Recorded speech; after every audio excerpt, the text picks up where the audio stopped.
Let's check in with John Paul Morosi. He leads the league in information. And JP, let's start with the Phillies here. And Sam Fuld now was part of that front office the last couple of years, and now he gets a big bump up, and he is named the general manager. How did that come about? Well, Tom, good morning. Any mention of bubble hockey to me puts a big smile on my face here at the holidays. So I love bubble hockey. Love the World Juniors, of course, coming up on NHL Network as well. But with Sam Fuld, I think really a very interesting hire, and in keeping with what has become a bit of a recent trend in the game. You see Chris Young becoming the GM of the Texas Rangers, and now Sam Fuld in Philadelphia, as our Joel Sherman asked Sam Fuld yesterday on MLB Tonight about the trend and maybe the knowledge and the know-how that comes from having worn the spikes in the major leagues and learning the game on the field and taking that to the front office. And it was really interesting, I think, when Sam spoke last night on MLB Tonight. He said that sometimes for players, less information is more. So for the decision makers, they need the information. And certainly Sam, of course, a graduate of Stanford, as are all the greats, Fran Charles. But so he can certainly speak the analytical language, but can also simplify it and distill it. And in fact, last year, guys, for the Phillies, this past season, he was actually their translator, not linguistically, but the data to the on-field. He was actually the translator between the R&D department of the Phillies and then the coaching staff and the players. So he's very much used to synthesizing what the data says, making it intelligible and actionable for people on the field, and that's probably going to serve him very, very well in the GM role. Certainly a very unique offseason for Sam. He had grown up in New Hampshire, interviewed for the Red Sox managerial job, so he was equally in tune with the on-field matters, but now he has a really unique job as the GM with Dave Dombrowski, of course, now the new president of baseball operations with the Phillies, and Joe Girardi, the manager, two people who've been around the game a long time, both Joe and Dave. And now Sam, younger certainly, and really kind of speaks the language of both the baseball players on the field and then the executives who are increasingly running the franchises around the game. So I think when you think about that triumvirate, Dombrowski, Fuld, Girardi, you're really covering a lot of different bandwidth around the game. Three very, very smart people who I think will help the Phillies now transition in a very, very difficult National League East. All right, the JP, you're going to get an extra $5 in your stocking for that Stanford nod. But real quick time, let me ask you about Sam Fuld. If Dave Dombrowski isn't named president of baseball operations, I mean, is Sam Fuld the GM in Philly? Not sure. I'm just happy he's got a better title. I mean, the other one, Director of Integrative Baseball Performance. That was hard to get down, right? So GM, and what JP is saying here, Dipoto, Chris Young, what you're seeing now, and you'll see more of this, Fran, it's not moving away from analytics. Okay. It's moving towards guys now in their playing career who were introduced to analytics. So this is now the first generation of players now, and you'll see it continue, who are comfortable with it sort of as a first language. And before, it was mostly guys who had played at high academic colleges. Right. So they had the smarts and they had a little bit of on-field ability, but not enough to be in the major leagues. Now you're seeing major league players who've kind of grown with this. Right. And we'll see more of it. Right. All right, JP, let's talk here about John Paxton. And a lot of people thought what they saw last year with him in the Yankees uniforms the last time that he will pitch for New York. He had a one-year deal for $12+ million, and then he had a flexor strain in his forearm, so he only pitched for about half the season. What's the latest with Paxton?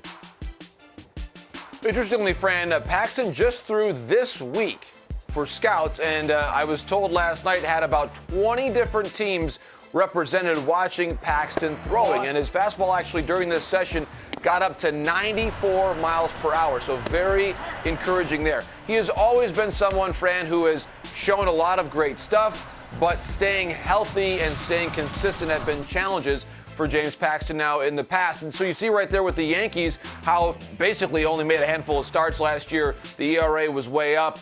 He, I think, is really emblematic of a lot of the free agent pitchers out there right now who, if you see the right things, if you look at their track record going back maybe more to 2019 as opposed to what you saw in 2020, there could be the right bounce-back deal, whether it's a one-year deal, two-year deal. Paxton at his best, I think Trevor Bauer, we would all agree, is the number one pitcher there. But there's a pretty healthy discussion as to who's in that next tier down. Sugano is one name certainly coming over from Japan. Taijuan Walker had a very good year. And then I think Paxton, if he's healthy, is in that next group down. And I think it's going to be a really interesting thing, Fran and Tom, to see how teams look at their pitching staffs overall, with really everybody not being able to have come off a season of 200 innings pitched for anybody in the game, except for perhaps players coming over from Japan like Sugano, who had more innings pitched.